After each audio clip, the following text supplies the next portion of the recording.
Yo, what is going on, guys? Welcome back to another episode of The Reactive Entrepreneur, the show where we combine the business world with the tech world and we share all of the experiences that we have in the hope of helping you succeed in your journey. Today, I've got an awesome guest. It's actually something that I've been wanting to do for a while. It's a very good friend of mine, Mo, and he's basically revolutionized or changed up the game when it comes to men's grooming standards in Dubai. And he started off in Syria. He's got an incredible journey, and we want to basically break it all down and show you how he was able to succeed and conquer Dubai. So Mo, welcome to the show. Thank you so much, Sonny. Means a lot to me. No, honestly, it's absolutely incredible to have you on the show. I've been excited. I wanted to have it for a while. So Mo, just firstly, introduce yourself. So who is Mo and what is Skills by Mo in DXB?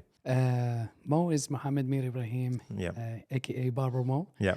I always prefer to be called Barber Mo because of my barber skills. Yeah. I managed to reach out the biggest celebrities in the world. I managed to achieve my dream. I managed to lift up the people that I love. I managed as well to make the most person valuable to me, my mom. Nice. Very proud of me. Amazing. And I get into the industry that I appreciate most.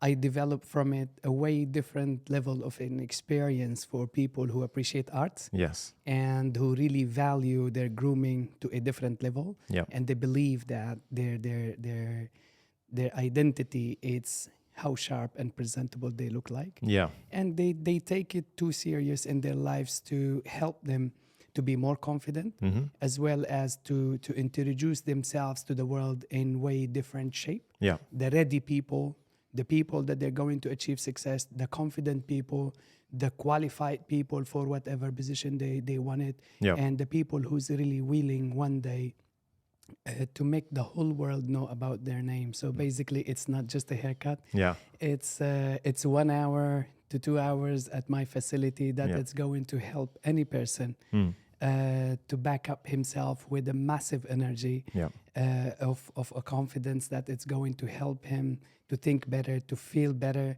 and as well as to enter to whatever he wanted to enter in his life in a much more confident steps. I love that. Yeah, because honestly, I always try and explain this concept to people around me, everyone like, Sonny, you get a haircut every week? I'm like, it's not just a haircut. I go in there with a fresh mindset of like, oh, I'm actually quite tired when I come in. And I leave feeling like rejuvenated. It's an entire experience of just getting it's kind of like you said, it's breathing confidence into somebody and getting them back to a shape where they basically want to conquer something bigger.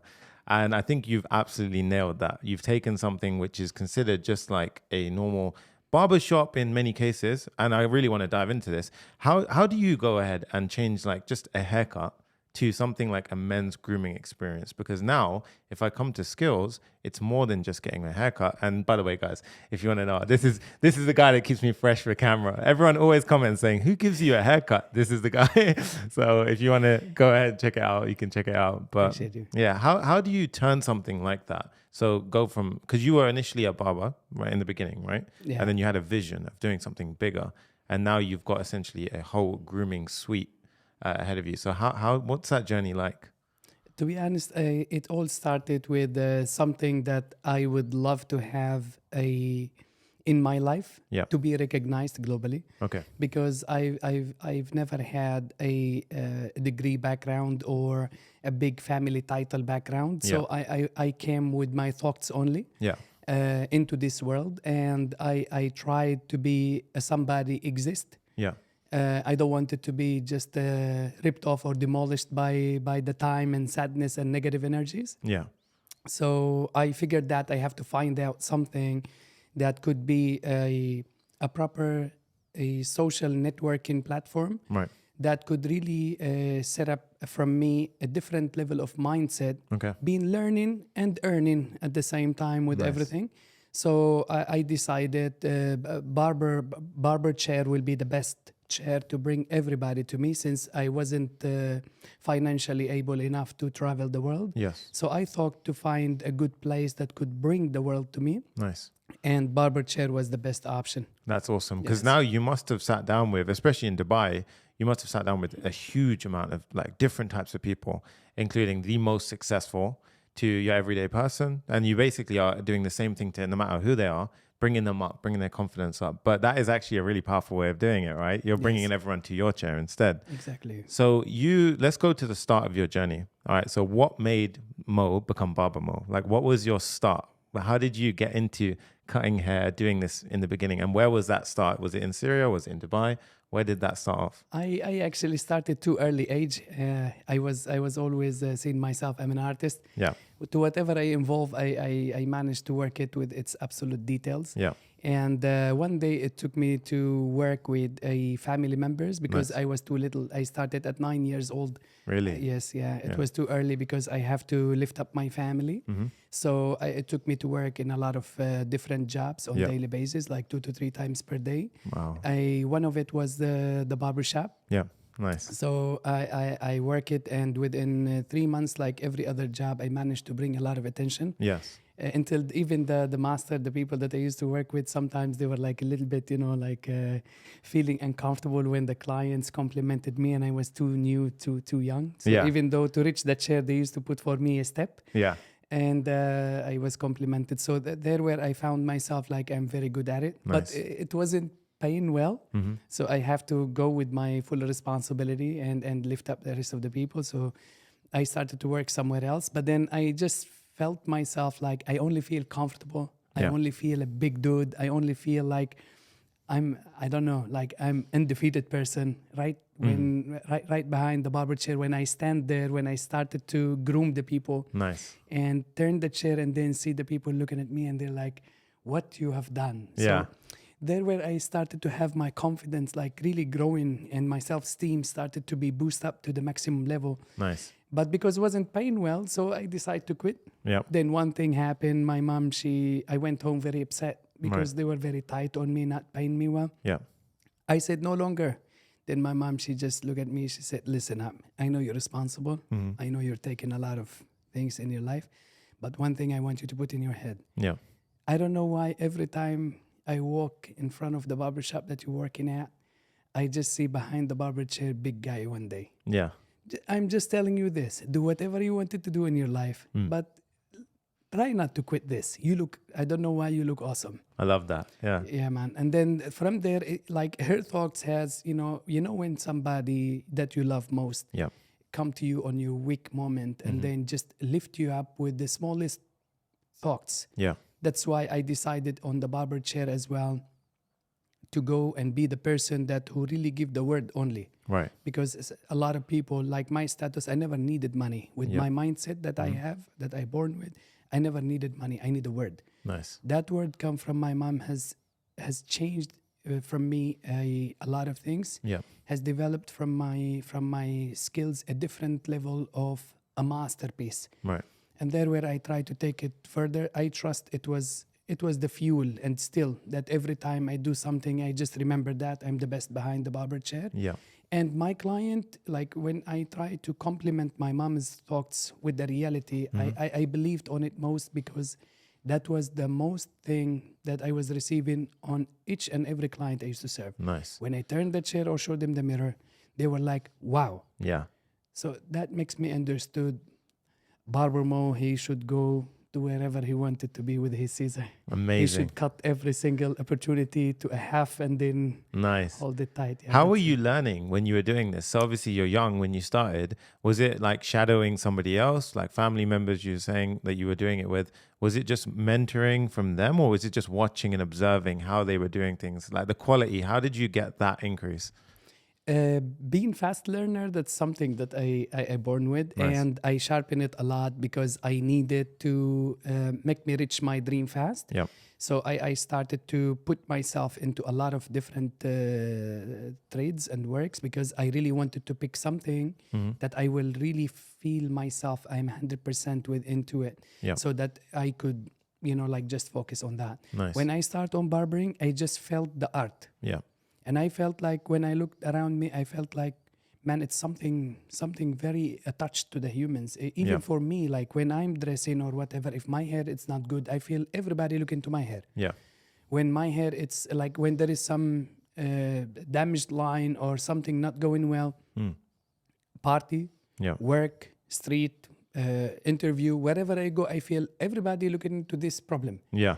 So This is make me felt like why none of the people that I work with they care about. Right, nice. So that brought my attention. What if I do this to people and I make them feel the way I feel? Would the world recognize it? Nice. When I saw the compliment, that took me to go more and dive deep. So I was good on observing. I see the people, but then I have to practice. Amazing. So I never had a chance to take a break or something. I used to work like 12, 13, 14 hours as long as I'm standing and there is people coming. So I used to, I was blessed, to be honest, ever since I started working. I only worked with busy places. Nice. Okay. So that helps me a lot to level up my skills, my passion and my hunger that I really want to have any kind of skills or job or something that I love to lift me up, to showcase like, okay, Mo, he's about to reach his dream with. It was barbering. So I think that's why all my senses, all my energy, all my focus was on how to make people feel good. And that is going to make me feel good one day. Nice. So you had two main things here, really. It was a passion, naturally, right, to cut hair, like to really make people feel good, spin that chair on, get that reaction. And also you identified a problem. The problem is that no one else around you had that same passionate feeling about why does no one care about the effect it's having on them, right? So you've got these two things. How do you then take it to somewhere like Dubai? Because Dubai is upcoming at the time. I think, when did you move to Dubai? I moved to Dubai around like 2003, 2002. Okay. I come a few times, then I failed, then I went back feeling like bad, I can't do it. Then I turned back here. So yeah, it was a few times, but I landed 2003. Right. So what was it in that journey of going back and forth that was causing you to, so for example, to keep going back? So a lot of people might try it, you know, go there, be like, oh, I'm going to go to Dubai, fail, come back. And then they're like, I give up. What made you keep going back? And then where did you position yourself? Was it like you were working somewhere in Dubai before you set up skills? Like what made you keep coming back? It's the reason why, because I was having that feeling like it's the right place. Okay.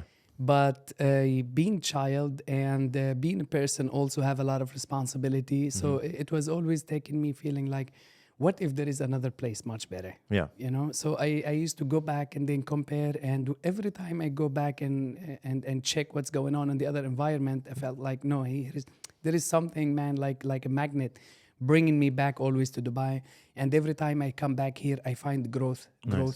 So I was like, if you wanted to place your massive dream, or if you wanted to place a big foundation as you're dreaming, like, you really have to have a place like Dubai. Yeah. And one thing was inspiring me a lot when I landed here for the last time before I really started to revolutionize my skills and decided that this is the country that I'm going to be in here. Right. I understood that you really need a proper foundation. Yes. Busy foundation, especially coming from Middle East. Someone like me, it's very hard to travel the world and do a lot of stuff. So I have to be in a place where I attract the whole world to it. Yes. So that was very blessing moment when I was renting apartment and it was viewing straight to the airport. Nice. And you know, every time I just get outside to have my morning coffee, it used to bring my attention the airplanes departing and landing, and I was like, it's too busy. So I started to count it like for 3 months in a row, non-stop.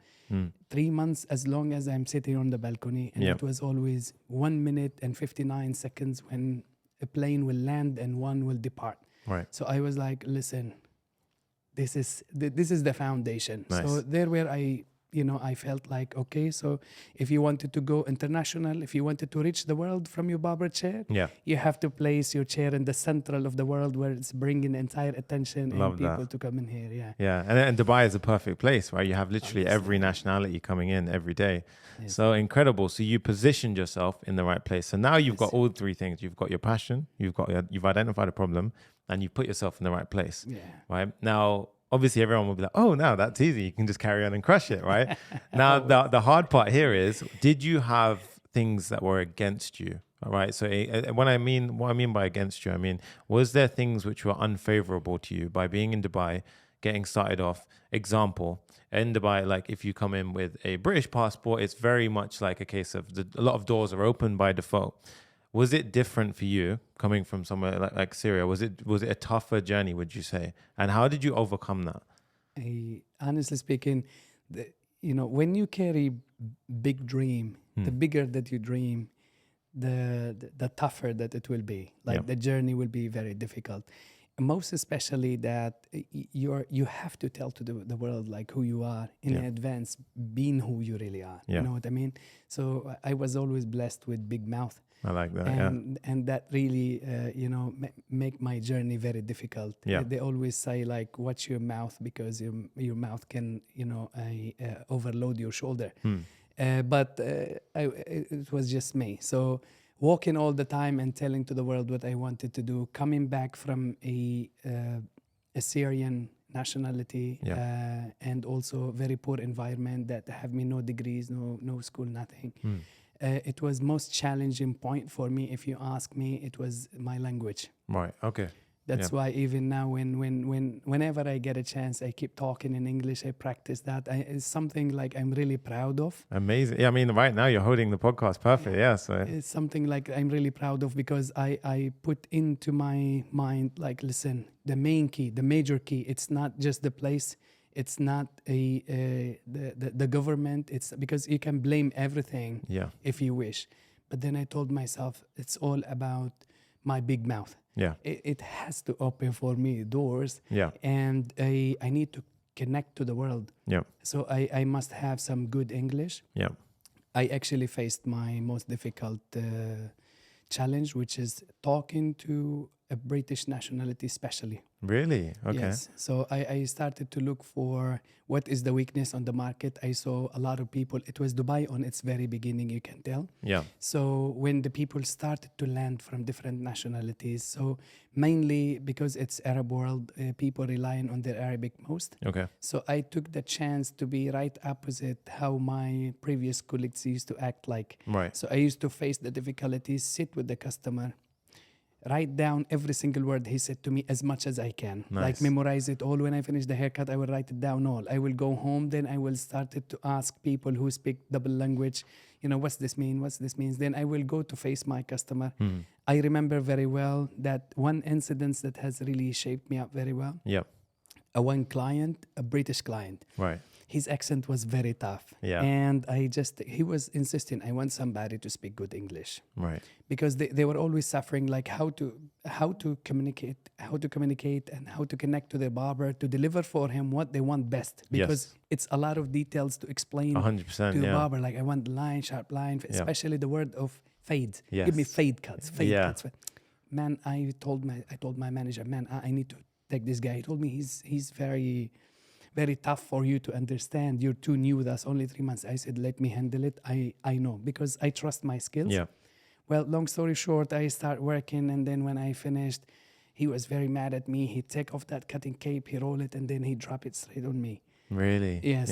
It was really painful. Then I just looked at him. I was like, I don't know what to say, but I know my haircut is very good. Then after he had a little conversation with my manager, he told him, this guy, he doesn't speak English. His job is very good, but he doesn't speak English. Right. So my manager come to me and he said, listen, you always wanted to face those clients, then probably you will fail. Yeah. So I said, I need 3 months. Give me 3 months. Okay. I took a chance for 3 months to face my fear 100%. Yeah. I studied as much as I could. Then when this client booked his appointment one more time, I said to my manager, book him. He said, no, I said, book him. Oh, yeah? Yes. Okay. So once he booked him on my barber chair, I talked to him about the haircut especially a lot in English. Then when he finished, he looked at me, he said, you know what? I knew when I look at your eye that time that you're not going to be less than what you're talking to me today. I love less that. than this level. Yeah. So that was the biggest struggle, if you ask me. Rest of the things, obviously, financially and all that. That was like a whole of story that we can really go through to its details. But mainly for me, it was my language. Right. I love the mindset, right? And I always try and bring these key points in because there can be so many factors to blame. Like it could be, it could be a passport, it could be anything really, right? Yes. Everyone can find a reason to make you not do it. And what you've done instead is identify the biggest problem. So you've already positioned yourself in the right way. But then you're like, okay, well, now English is a big part of this to get communicating with all of these people that are here. And then instead of shying away from it, which a lot of people could easily do, right? You could work and you could easily cut the other people's hair and speak Arabic because you're fluent in Arabic. you just put yourself in the deep end and you said 3 months, I'm going to learn And it. by the way, like when I speak in Arabic, I was blessed always. I have very good skills of talk. Yeah. So I speak very well. So if I will speak to somebody in Arabic, I'm going to blow his mind away before I start my work. Nice. Yeah. So when it comes to English, my challenge was big because I don't want the people when they talk to me in Arabic, they find me good, and when they talk to me in English, they will find me like stuttering or breaking. So I want the level of this. I don't care whoever will judge me. Yeah. I was just standing in front of the mirror. Is that me when I'm talking to somebody in English? No, I don't like. Tomorrow I will come back. I will practice one more time. I will make it better until I started to feel that the people, when they talk to me, they were like, where are you coming from? Yeah. Yeah. Are you from UK? Because most of the clients that I surround myself with are British, because I want the toughest English to learn. Yeah. So at some points, I used to copy their accent a little bit. Yeah. So when I have some British people, I will go like a little bit more tough on myself. Yeah. And then they will be like, which part from UK you came from? Yeah. To be honest, when I first came to you, and it was, by the way, this was the first week I'm ever in Dubai, Mo met me. So literally I came to Mo, Jay introduced, he said like, you should try his haircut out. So I came to Skills, and it was, I remember the first thing you said to me, and I'll never forget it, is one, by the way, I actually had no problem ever with language between us, right? It was, you understood everything I said. But I remember the key thing you said to me is, I want to know, or I want you to understand how to describe what you want, as in how to explain your haircut. And then from that, it was like a whole different conversation that I've ever had in a barber chair, right? Where I was like, you know what? I want to have this effect and this bit look like this. And you were like, okay, this is what you would ask for. This is what and it's such you completely changed out for me. I was like, this is different. This is a totally different experience, right? And I think that just in itself is so powerful that you've come from a place of not being able to speak much English or very well, and you've gone to a point where you've got I was literally knowing hi and bye. And you've got me understanding things that I didn't even know existed in the barbershop world, right? So it's crazy. So I think you've absolutely done amazing there, right? Thank you. So now you're in Dubai, you've grown your skill set. So now you've got essentially the tools that you need to kind of grow. Now, when was it that you decided, and just for some context here, we'll talk about the entire journey, but you've gone from, working under somebody else's barbershop in Dubai, building up your skill set so that way everyone can know where we're going to literally cutting the hairs of incredibly famous people like Diego Maradona, Will Smith. And honestly, there's a wall when you walk through Skills. Now, every time I literally enter and leave Skills, I'm always looking at it, and it's just covered with incredible people, like powerful, really, honestly, strong figures. How do you go from, just having like a position in a barbershop to, facing all the difficulties to start your own, barbershop, but then not only just doing that, revolutionizing the space to the point where Dubai itself recognized you for a municipality award. That is incredible. Like, let's talk about how you started that journey. Well, as I said, I always wanted the people to have an experience. I want value, the piece of hair, because this is where everything began. If you want to date a girl, obviously you have to look like a presentable. If you want to go for an interview, you have to look like a smart and neat. If you are going to face any struggle in your life, you have to feel good. And to feel good, you have to look good. Yeah. So once you feel that this is all about how much humans is going to be confident and how much they're going to develop things in their life, you understand mostly that you are helping the world with the maximum level that you can from your own barber chair. Right. Attracting the people who understand its value. Yeah. It's not just haircut for me. And that's why I placed it on 15th floor, because I don't want the people to come to me because it's a barbershop. Yeah. It's a place, when you enter into it, you are going to be no longer the same. Yeah. Same mindset, same feeling, same energy. You're going to enter the shop with different energy, and you're going to exit with the level of energy. I will make sure with the entire vibe that I provided, it will not be less. Why? Because ever since I was a child and I was fighting the battles in life to grow and be where I wanted to be, every single thing around me was not supportive. Yeah. And the majority of the things was like about the doubts and the criticism, because like, how are you going to make like this? How are you going to work? So I decided I don't want to be that guy to others anymore. Instead, I wanted to be the guy who will really help people to have much better energy. When they meet him, they look at some style, and then when they leave, they will look and feel a different style.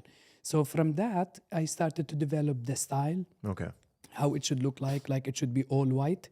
And the moment I start actually doing the white finishing, I was the only one who did it globally. So there was no recorded barbershop yet that was made with full white color. And from there onward, I knew that I'm going to really develop an inspiration for others. If you wanted to go and involve in our industry, you have to compete with the best. Yes. And to compete with the best, you have to copy and you have to go to that level. So making the shop white, it's one thing to make you feel the moment you open the door and you enter inside, makes you feel that you are entering the heaven. So whatever you're coming from the hectic of the day, the traffic, whatever you're facing through, the moment you open the door, you're going to really have the good and white full energy impact that it's going really to lift you up and start make you feel, leave everything behind you and welcome to the heaven. It is, honestly. And I think I've had so many reactions to my Instagram, YouTube, wherever I put up skills on my stories, everyone's like, what is this place you go to every week? And they're like, I'm like, it's skills, go check it out. And I think even one of my subscribers came to the shop, which is quite amazing. But yeah, you're right. It's definitely, you walk in and it's completely takes you away. And I even find it's more of a retreat for me every week to kind of get away from a busy life and just kind of de-stress. Like it's a place where I can go, escape, have a nice 2 hours of just getting fixed up and leave just feeling like a whole new man. So you've gone ahead with the figuring out the design, what you want. How do you then get that into reality? What was it like? Because Dubai is not a cheap place. Like, let's be real. It's definitely not, I wouldn't say, coming from London and having a spectrum where it's kind of like London can be considered somewhat expensive. Dubai is, I think, a level up from London. So getting your first property, or, like you said, it's the 15th floor, and it has an incredible view of the Burj as well. So you can see the entire tower and everything. What was it like taking that risk? Because that's a big risk to take on your shoulders. How did that feel? And then obviously you got to factor in a team. You need to bring people in. You have somebody similar to me. So I have Jay, you have Dale. When you're bringing all of these things in, what was it like taking on that risk and responsibility? It was, when somebody with a certain mindset and big dream, you really need to know that the undefeated person is the person who have nothing to lose. Nice. So when you have nothing to lose, you become a guy that whatever he face, he will just make. Nice. It's impossible to have a certain things to stop you or break your legs because you just feel like I'm facing this. Regardless how hard and risky it is. It's not going to be as risky as I'm staying on my same place. I 100% agree with that. You know what I mean? So that thought was inside of me telling me go and push forward. Now I started to develop the environment that will really help me to accomplish that. Okay. It all started with one wish I made. Right. I wanted to meet big dude one day, and that big dude will really change my life. Okay. And I level up my entire energy to a certain situation that my energy, my skills, everything will bring me this guy one day. And once I met him, I will be no longer the same mode that's standing behind the chair. Nice. I will be the right guy for the right event. Right. And from there, I will force the whole world to recognize me. Awesome. And who was that guy? That was Will Smith. Nice. Yes, and how do you go for, how did that happen? It was just like I was on very downtime in my life, feeling like the war in Syria was begin, and I have a bunch of family behind me. I need to get him out of the war. I need some inspiration. I'm not that guy who will knock doors and ask money. And in Dubai, I couldn't work 2 to 3 different jobs. It was just one job. Right. So I was looking for any opportunity to prove that. And I love my career. I don't want it to quit. Which doesn't pay well, especially on those days. But I don't want it to quit. So I don't know, for some reason, I was sitting on the sofa watching the movie called The Pursuit of Happiness for Will Smith. Yeah. I really like the combination, how the event happening, what's the name of the movie, what's its story, and how it had impacts to my life, and how everything worked out. Yeah. If ever I think about it, man, I just go break down, and sometimes I like really very emotional. I just feel like it's happening every minute within me. Yeah. So I just look at this guy, and in my imagination, I was just tailor-made for him, and the proper haircut, Nice. the proper like style that is going to suit him. And I'm like, he should not look like this. I was busy. Yeah. Then on that moment, I get a phone call, and next day was my day off. That was Sunday night. I get a phone call, and they were like, tomorrow you have a VVIP guy. And I'm like, who's that VVIP guy? Tomorrow it's my day off. If he's VVIP, then make him pay me. Yeah. Then in a minute, I put down the phone, man, and I was like, what if that is Will Smith? So I will be involved one more time. So I started to tailor-made the haircut. Yeah. They called me back. They told me it's confirmed. Next day, I wake up, man, and I'm like, I'm going to meet this guy. All I believe is I'm going to meet Will Smith. So when they called you, that's when they said it was Will Smith? No, nobody informed me. They told me, like, the appointment has confirmed. The guy No way. But you didn't know it was Will Smith? I never know. Wow. And I was challenged. Like, I have housemate that we're living together that time. Yeah. And I was telling him, like, I'm going to cut this guy's hair. He's going to be on my chair. I'm going to change my life. When they called me and they said to me that, listen, there is a VVIP client, I told him, see, he's the guy. Yeah. And then in that moment, he was like, man, you really make me feel tired to how much you talk. Yeah. And how much I'm really sick of listening to you all. I know that you have achieved a lot of things in your life. I know that you're powerful, but like, come on, I mean, be sensible. Yeah. I said, no problem. Tomorrow I'm sending you a picture. And that's what's happening. So really, I went there, and even though when the bodyguard was interviewing me on the lobby of Burj Khalifa, he was telling me like your name and your date of birth, and he was having like list of questions. At some points I'm very low temper person. I was like, man, stop asking me. I'm not going to date your boss. I'm here just to cut his hair. Yeah. That's my day off. Yeah. And then that guy is like a 40 plus years old wise man. He looked at me. He said like, dude, you are going to meet Will Smith, so don't think you're going to enter that easily. Yeah. In my ears, it was like very familiar, but I didn't stop. I'm like, okay, then let's just end it up. Yeah. I went there when I was preparing the tools. I just feel myself like everything calm, everything is good. Mm-hmm. I don't know, man. On that day, I was feeling very good. Yeah. The guy passed by and he was like, hi, hi. I'm like, I really know this guy at some point. Yeah, that's incredible. It was insane, like literally insane. Yeah. And once I start cutting his hair, I still remember very well. I was like, I know this hair, man. I tailor-made its haircut. I work it with my absolute best. It's time for me to feel like, is this true? So I wanted to know. I'm a very busy guy ever since in my life. I never managed to sit down and watch TVs. And I know that his name is Will Smith. I know Bad Boys movie. That's all I know in my life, to be honest. Even The Pursuit of Happiness, I started to know its name later because it's like a big moment in my life. Yeah. So I want any conversation, any topic. I look at him, man. I saw the earring he's wearing. I said, here. I was like, definitely that's Will Smith. Let me tell him something. So I just told him, I like the Bad Boys movie, bro. Nice. After that word, my entire life changed, man. Wow, that's crazy, man. It's like a whole journey. You got me glued to it right now. That's absolutely. What did he say back? Man, he looked at me. He was like, dude, that makes me feel like too old now. It's been like almost 20 years now. Yeah. And I was like, that's my guy. Yeah. I don't care how long. I care like he's Will Smith. Yeah, that is amazing. You were just confirming it. Yeah. Seriously, it was. That is incredible. It was a moment in my life. Like really, it opened the doors, and I knew once I receive it this way, I just felt myself like it's time. Yeah. It's like really, it's time to take my mind out and then open it to a parts. And then tell to my mind literally what to work, not my mind to tell me. Yeah. And this is when Skills was born. Yeah, this is when I start attract investors, and then I started to be all over the news because what happened is like I spent with him like a month. Yeah. Then after that he flew back to France to continue his journey because he was trying to travel the world. Yeah. And then they brought for him a couple of barbers. Nobody knew how to cut his hair, so he flew back to Dubai. Nice. To see me, yes. And then it was my last time to see him.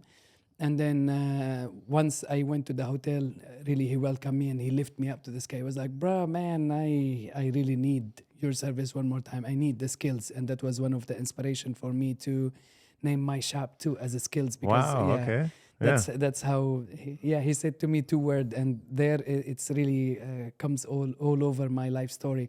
He said, I need Barber Mo. I need your skills.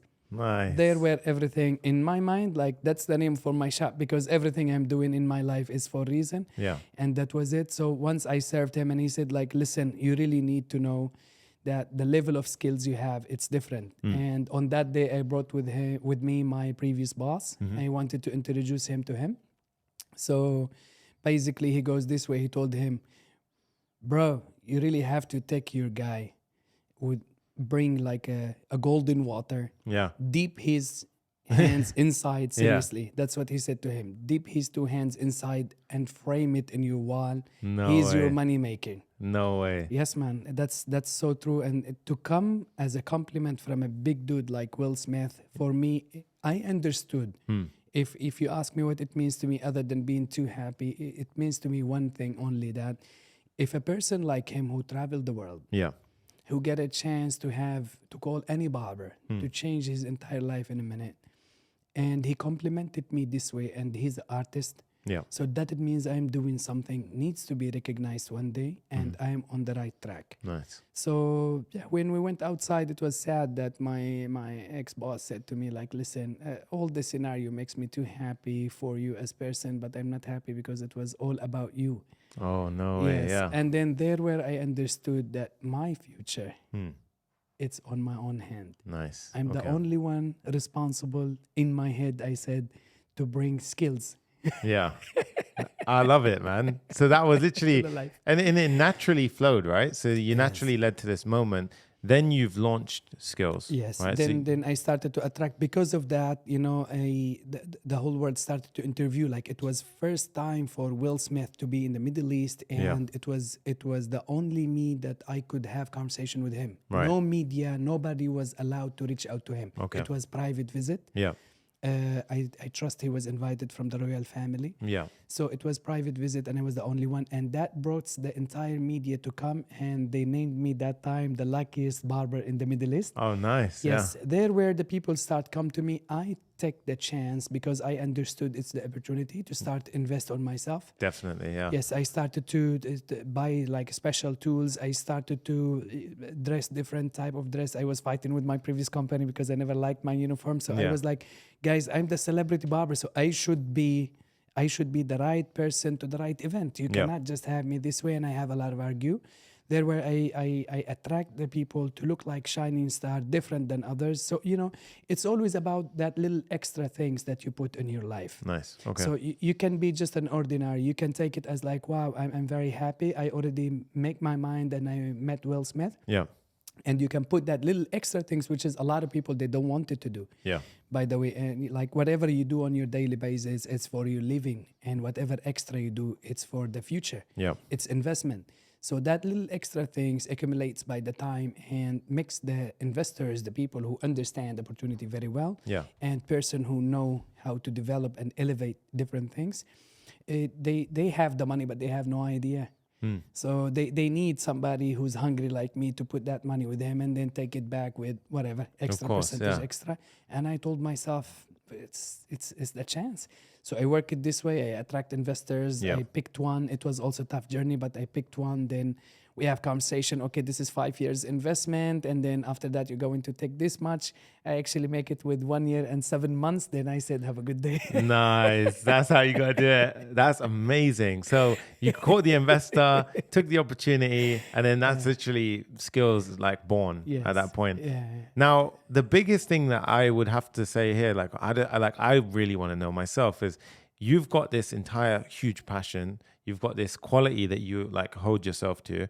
How do you then, as you like expand and build a team, keep that quality? Because that's a lot of problems that no matter what business people face or in any entrepreneur, they're going to face the same problem where they have such a high standard And then as they expand now, they expect their team to have the same standard. So what did you do to make sure that you are hiring the right people and the things that were in the right place? Because that's essentially, at some point then, they're representing skills now, which is a representation of your service. So true. Yeah. Yeah.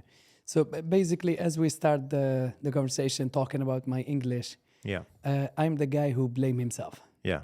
Okay. So I take the full responsibility every time. Listen, it's my dream. It's me knowing what I wanted. It's me, the guy who really feel himself that the moment that he started this, he take the chance and he take the responsibility to take it to wherever he wants. Right. So when the people come in to work for you, they're working with you for your dream. Right. Now you will select few people who believe on your idea, but the majority they doesn't. Yes.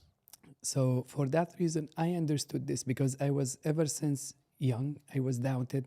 I was always criticized. So I understood this is the world. Yep. This is where I'm living at. Mm-hmm. So to have this big dream, it's similar when you reach moment and you have this much honey and then you have a bear and bees and stuff around you. Everything, it's going to be attacking that little honey that you have. Yeah. You know what I mean? So once you have something like really shining, like a diamond or whatever, you will attract thieves. Yeah. So sometimes, which is in my belief, in my philosophy, that the ship will only sink if somebody from inside drill it, you know what I mean, or cause it any damage. Right. For that reason, I take the entire responsibility on me to be the guy on the work floor. Okay. So I arrive early before anyone, and I leave last. And regardless what is the barber's titles, what is the person's position, his degree or background behind, this is something that I respect. Yeah. But I don't put it in a place that it's going to help my company to grow. What will help my company to grow? It's me. Mm-hmm. It's my philosophy. Yeah. It's something that I've already wrote it on a book called The Skills Culture. Nice. Every time I interview people, every time I hire people, I give them this skills culture. Mm-hmm. They have to work on it, study it, see if they can work. If they feel themselves they can handle the pressure, then they will be welcome. After that, they will go to certain training, which is I have 4 people on a board line. Yeah. Team members. Their job is to train every person for minimum of 3 months. Right. Not just to have like a good haircut or whatever, that's something that I do, but to see how he act, how he move, how he talk to the customer, how he touch, how he dress. Their job is to make sure that he's well fit to the philosophy of skills. Nice. So what I can say also to make the entire, so because it's a lot of details, but to make it like good on people who really wanted to understand the message is like you really have to have a standard, a criteria, and then instead of investing on people, invest on that. Nice. The more you invest on your philosophy, the more you invest on your culture, the more you invest on 2 to 3 people who believe on your story, because you cannot be alone. Yeah. You know, there's some famous saying says, if you want to go fast, go alone. If you want to go far, go with the team. 100%. So you have to select. What I did, you know, I always wanted to lift my family. So I brought 2 of my family members on a board line. That's beautiful, And yes, and then I have my guy, a person that he used to be my colleague back in the day. I saw on him the passion. He saw on me the guy who can deliver everything. We believe on each other more than brothers. It's something beyond words to cover. Yeah. And then he helps me always because he's good on writing. I don't write English at all. Yeah. That's, as we spoke, like I only speak English. Yeah. So he's my right hand. He do for me everything. I just tell him, and he believe, no doubts at all to what I said. Then we deliver that to the people. And then from that system, investing on my system, putting a lot of effort on my system, being the guy in top of this system will force the consistency to go still, because it's not impossible to climb the mountain, but it's almost impossible for everyone to stay still when they reach the top. Nice. As we said, you will attract a lot of enemies, and at most of the times they will be within your workplace. Yeah. So there where you really have to do one thing. You don't want your business to break you or make you feel terrified or make you hate your employees, because people are doing their things. By the way, like when the people, they do that, it's not intentional. They don't want to damage you. Yeah. They don't understand. They don't have a view to Right. what you have inside of your mind, where you're going. Regardless, you will tell them every day, every minute, every hour, like, listen, we're going to do this. We will achieve this. But still, their mind, like, cannot observe that, because people, they don't believe as much in themselves. Yeah. So avoiding having this stress with you wherever you go. Put it all on yourself by creating the most smart system, which is I call it skills culture, and let the people to work within it, with inside of it. So when the people they're circulating with inside of the culture, regardless how much they will ruin the consistency, it will be with the sizes and within a board line that I still have a view. So that's how I managed to have the consistency still. By me having the entire skills culture that was made for over than 100 years. Right? To keep covering skills like a proper shield, to lift it up and keep it growing even though to the afterlife. That is amazing. And I think what I love about that is even with that in place now, you're literally acting, like you said, like you're leading by example. You're the one, like you said, you turn up, you're there, you're setting the right example for your team. And I think a moment that really kind of like hit it in my head when you were telling me this when I got a haircut before was, you set a training on a Saturday and you said, okay, guys, to the entire team, it's completely your call if you want to turn up to the training, but we have a training on this day and we're going to dive into a couple of things. And the entire team turned up, you said, which was like, that just shows in itself that this culture that you've built, the power of it, as opposed to, a boss culture where it's like, you have to turn up on Saturday because we have a training. It's a totally different approach. And it's the difference between a failed business versus a successful one. So I think that's really, really powerful. Now, you've also taken that shield and applied it to opening up a second shop, right? So now you've gone ahead and you've literally carried that over. And I can say from firsthand, I always go here. It's, I would say, what would you classify the second skill salon as? A place where you can kind of get, I guess, a lot more of a treatment. I guess it's facials, it's more like pedicures, manicures, a lot of things like that. Now, in a space like Dubai, where let's say, okay, a lot of guys might feel like, I can't get this done or I can't get that done. Or how did you tackle that? How did you disrupt a field like this to make it so that now, because I'll be honest, now everyone like that I see in there is people that really are doing amazing. They're taking care of themselves. And then it puts you in the same sense of where, like, now if somebody says, oh, you get your eyebrows and you do this, I'm like, yes, I do. Like, I completely do it. And I do a proper sitting where I go there and I spend 3 hours, I would get everything done. So how did you disrupt to that level? And, like you said, you've protected it while you're doing it with the skills culture. It's just by the knowledge. Yeah. It's something, as I said, I refuse to be the guy who blame everybody. Yeah. I like to be the leader instead of being the boss. And I take the entire opportunity for me learning. Yeah. Because once you lead by example, you definitely succeeded. Yes. So I've invested a lot on my own education. Yeah. And there where I spend my entire money, to be honest. Nice. I educate myself about every single thing that it's related to hair or skin or nail, because there where I was going, and I really wanted to provide an education for a man, because in man grooming industry, mainly back in the day, like when we used to serve people, they were like, what do you mean? Are you kidding? I will do my facial. I'm not a female. Yeah.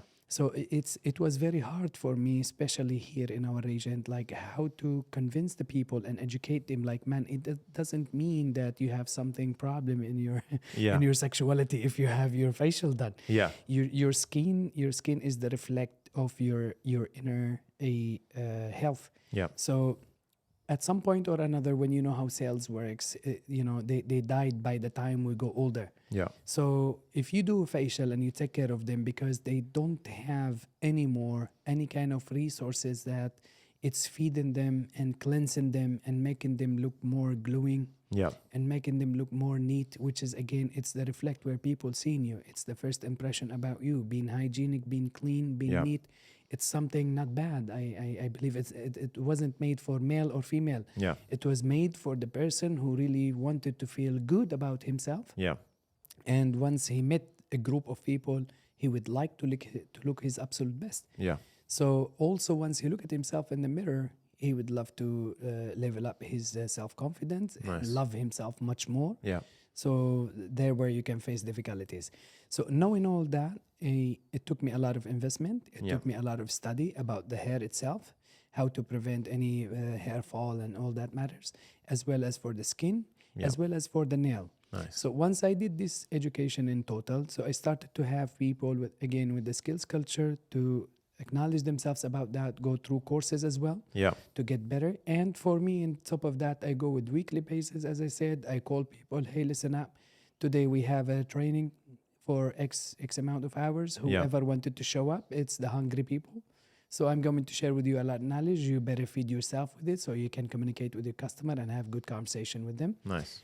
A helpful conversation. So I was beat a little bit at the beginning from the market, which is, I know, every time you launch something new, it's always for the people like, what you're trying to do, don't convince me this is wrong. So they don't accept it easily. Yeah.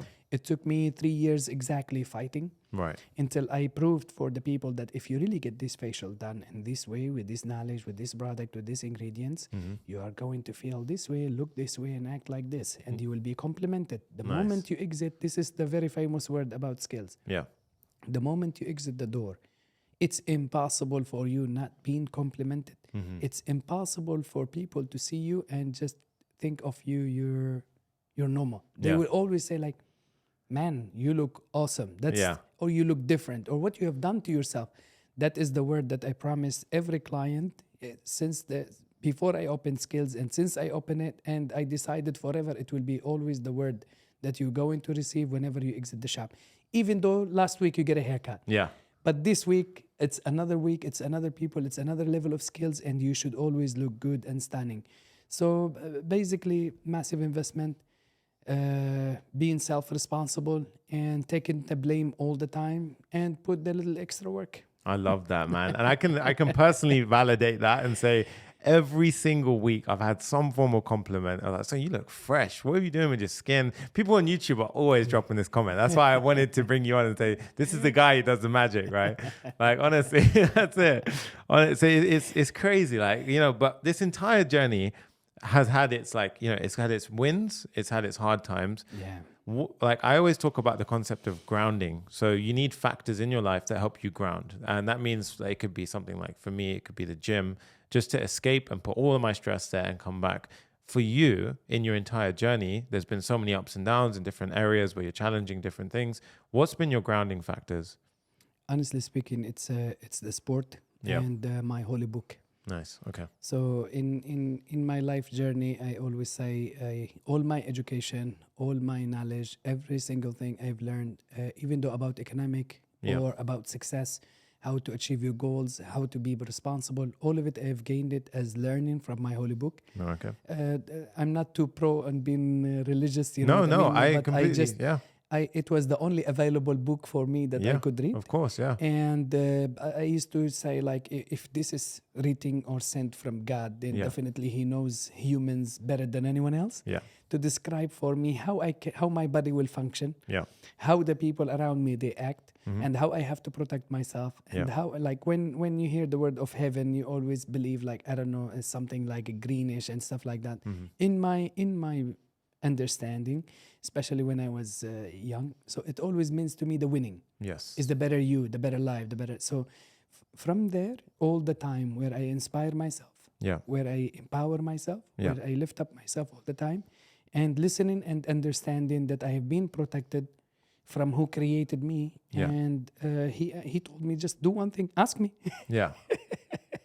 Nice. This one, and then when I jump to the gym, at most of the time, I believe to enjoy your success, to be the leader in front of others, you have to look good.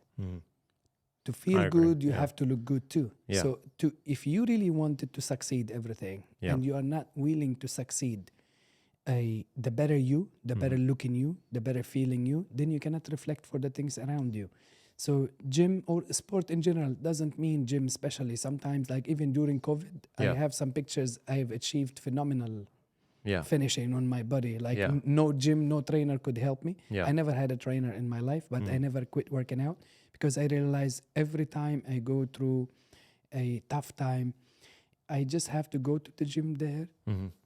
There where I disconnect. The moment I disconnect my mind after that 1 hour on the gym or like 1 hour and a half, my mind will start to create for me ideas, give me some answers, give me some thoughts. It's just that 1 hour I'm totally with Barber Mo. Like Barber Mo with me together in the gym, beating each other who's going to win. So when you learn how to win against the lazy you physically, you learn how to win against the lazy you mentally. I love that, man. And it's actually a very common thing. Like a lot of entrepreneurs I speak to, it could be any field. they usually are resorting to two things. It's faith, and it could be that in any capacity, and also their fitness. Yes. And then they tend to say the exact same thing. It's a time where you can be by yourself in a world where you're so busy, full of challenges, full of random things all day long, every day. You've got this one isolated hour or 2 hours just by yourself in this zen. Exactly. And I think that's really important when things are just chaos all the time.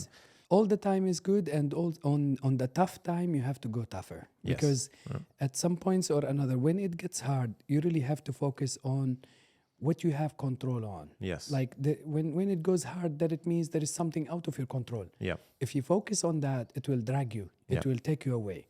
But if you just try to focus on yourself, just focus on what you have control with. What I can control is my mental health. Yes. The more that I have good mental health, the more that I'm in a good position and mental state that could make me decide. Perfect. Because in the middle of any problem that's happening to you, there will be always positive things, because you only attract change when you are aiming to change. Yeah. So you can either see it a problem and then focus on it. It will really take you like a wave. Yeah. Or you will just see it that it's a wave of change, and then you will set yourself like straight and calm, and develop that mindset that will always find you a solution within the entire like a wave or storm for the things that it's upside and down. So once you focus on your own mental health, on your own body shape, so this 1 hour say like, okay, let the world to collapse. Yeah. What is gonna happen to me worse? Yeah. What is gonna happen to you is focus on the problem. I like that. It's just composing yourself and learning really where to spend your energy, right? Yes, exactly. Honestly, that's huge. Mo, it's been an incredible chat. It's been a huge journey. I think, honestly, just thank you firstly for explaining a lot of it. I think there's so much we could even talk about. I do want to mention one big thing, because I think it honestly is a massive part of your life, but I think it deserves its own segment of time. And you've actually created an entire tribute to this moment when you met Diego Maradona, right? So it was a very big part of your life. I think it's honestly one of your, like you've explained to me, it's one of your biggest achievements. And I think rightly so, it's huge. So if anyone wants to check that out and see that tribute, you've made an entire video on it. Where can they locate that video? They can go check it out on Barber Mo channel. Yeah. So I have YouTube channel where I sit there, and then I decide to make it to record my entire life journey. Yeah. And inspire myself and inspire others, benefit others from my life story, from how I face a struggle, a completely honest story. And people, if they like it, they can even come and meet me behind my barber chair. Perfect. So I've placed everything on the YouTube channel, and people can go and check it out. Awesome, man. And, if you guys want to get, fresh and look just like this every week, you know where to go. Skills by Mo. The building is... It's a Clover Bay Tower. Clover Bay Tower, Clover Bay so if you want to go check it out, it's in Dubai, downtown, Clover Bay Tower. Yeah, it's very easy to find. Just type in Skills by Mo. And thank you so much, Mo. It's been an absolute pleasure having you on the show. And if anyone wants to follow, you know where to go. The links are all going to be in the description. So make sure, as always, if you haven't already, like and follow if you're watching this on the replay, of which they obviously are. And make sure you subscribe to the channel if you're watching on YouTube. But thank you so much, Mo. Thank you, man. It's a pleasure. And I'll see you next week in the chair. Thank you, everyone. Peace.